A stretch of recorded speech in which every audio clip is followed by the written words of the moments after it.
Good morning మిత్రమా. మనం నిన్న చూస్తే ఎక్కడ 1813 చార్టర్ చట్టం ద్వారా మనకు భారతీయ భాషలు ఒక ₹1,00,000 గ్రాంట్ కేటాయించింది బ్రిటిష్ ప్రభుత్వం.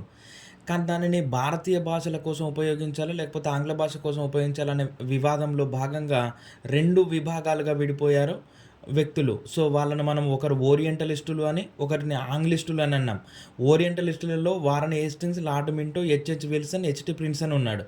అదేవిధంగా ఆంగ్ల భాషకు ప్రాధాన్యం కల్పించే వాళ్ళని మనం ఆంగ్లిస్టులు అన్నాం. వాళ్ళలో చార్లెస్ గ్రాంట్, లార్డ్ మెకాలే, ఫెర్రీ, ఎరిక్విన్, రాజా రామ్మోహన్ రాయ్ పంతులు గారు ఉన్నారు. సో, రాజా రామ్మోహన్ రాయ్ గారు ఉన్నారు. సో, ఈ రాజా రామ్మోహన్ రాయ్ గారి గురించి మనం చూస్తే మనకు రాజా రామ్మోహన్ రాయ్ గారు మనం ఇక్కడ చూసి ఆయనను బయటికి గనక తీసుకుంటే ఇక్కడ 8th క్లాస్ టెక్స్ట్ బుక్‌లో ఉన్నాడు రాజా రామ్మోహన్ రాయ్ గారి గురించి. సో, మనకు సాంఘిక మత సంస్కరణ ఉద్యమాలు అనేటటువంటి పాఠంలో భాగంగా ఆయనని ఇక్కడ ఇచ్చారు. ఇగో రాజా రామ్మోహన్ రాయ్ పంతులు గారు బ్రహ్మ సమాజం గురించి. అంటే నువ్వు ఇక్కడ చదవడం వలన పీఐలో భాగంగా చదవడం వలన ఇక్కడ నీకు 8th క్లాస్ టెక్స్ట్ బుక్‌లో కంటెంట్‌లో కంప్లీట్ అయిపోయినట్టే. ఇక్కడ పీఐలో కంప్లీట్ అయిపోయినట్టే.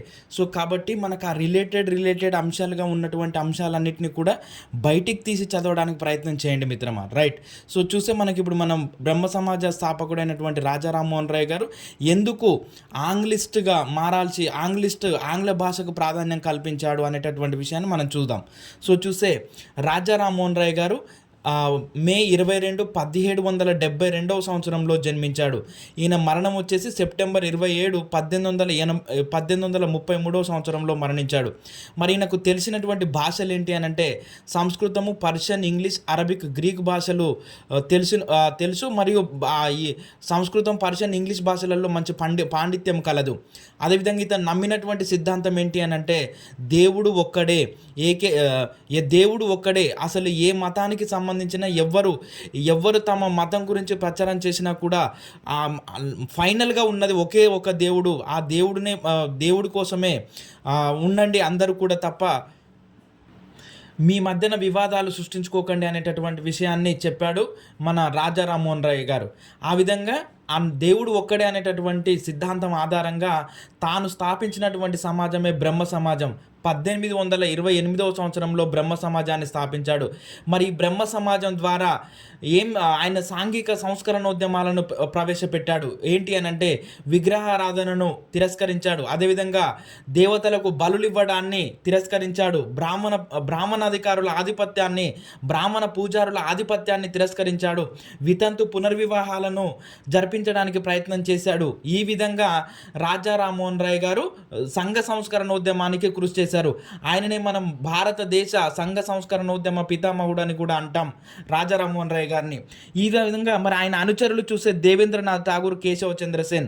ఈ కేశవ చంద్రసేన్ ఎప్పుడైతే 1833లో రాజా రామ్మోహన్ రాయ్ గారు మరణించారో అతని తర్వాత అతని అనుచరులుగా ఉన్నటువంటి దేవేంద్రనాథ్ ఠాగూర్, కేశవ చంద్రసేన్ ఇద్దరు కూడా వారి ఉపన్యాసాల ఫలితంగా ప్రజలను చైతన్యవంతం చేయడానికి ప్రయత్నం చేశారు. కేశవ చంద్రసేన్ ఉపన్యాసాల ఫలితంగా 1867 సంవత్సరంలో బొంబాయిలో ప్రార్థన సమాజం ఏర్పడింది. మరి ప్రార్థన సమాజాన్ని చూస్తే ప్రార్థన సమాజము 1867 సంవత్సరంలో ఆత్మారాం పాండురంగ ఏర్పాటు చేశాడు. మరి దీని యొక్క ప్రధానమైనటువంటి లక్ష్యాలు ఏంటి అని అంటే ఏకేశ్వరోపాసన, కుల నిర్మూలన, స్త్రీ విద్య, వితంతు పునర్వివాహాలు నిర్వహించడం అనేది ప్రార్థన సమాజం యొక్క ప్రధానమైనటువంటి లక్ష్యాలు. మరి ఈ సామాజిక సంస్కరణలు ఏం ప్రవేశపెట్టింది అని అంటే అంటరానితనాన్ని నిర్మూలించాలి, స్త్రీల విద్య కోసం పాటుపడాలనేటటువంటి విషయాలను ప్రార్థన సమాజం పేర్కొన్నది. మరి ఇందులో ప్రముఖ నాయకులు ఎవరు అని అంటే ఎంజి రనడే. ఇతన్నే మనము మహాదేవ్ గోవింద రనడే లేదా ఎంజి రనడే అంటాం. అదేవిధంగా ఆర్జి బండార్కర్, రామకృష్ణ గోపాల్ బండార్కర్, వీళ్ళు ప్రార్థన సమాజంలో ప్రముఖమైనటువంటి నాయకులుగా చేరారు. అదేవిధంగా కేశవ చంద్రసేన్ ప్రభావం ఫలితంగా మనకు ఆత్మారాం పాండురంగ ప్రార్థన సమాజాన్ని 1867లో స్థాపించాడు. అదేవిధంగా ఈ కేశవ చంద్రసేన్ గారి యొక్క ప్రభావమే దక్షిణ భారతదేశ ఈశ్వరచంద్ర విద్యాసాగరుడుగా పిలువబడేటటువంటి కందుకూరి వీరేశలింగం పంతులపై గారి కూడా కలదు. మరి కందుకూరి వీరేశలింగం పంతులు గారి గురించి చూస్తే ఈయన జననం ఏప్రిల్ 16, 1848 సంవత్సరంలో జన్మించారు. మరణించాడు. మరి మరణం మే 27, 1919వ సంవత్సరంలో మరణించాడు.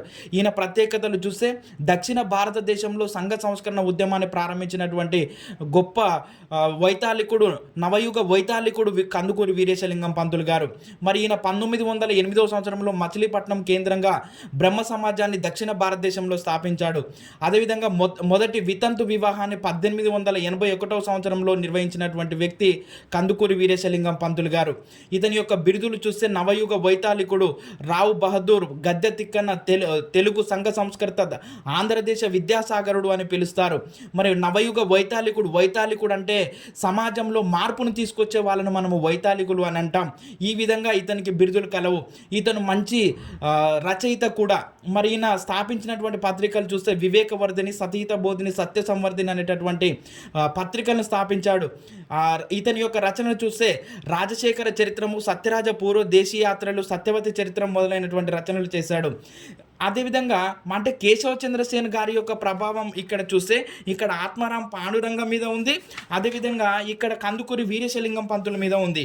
మరి కేశవ చంద్రసేన్ చివరిగా కాళికామాత పట్ల భక్తిని ప్రచారం చేసినటువంటి రామకృష్ణ పరమహంసకి శిష్యుడయ్యాడు.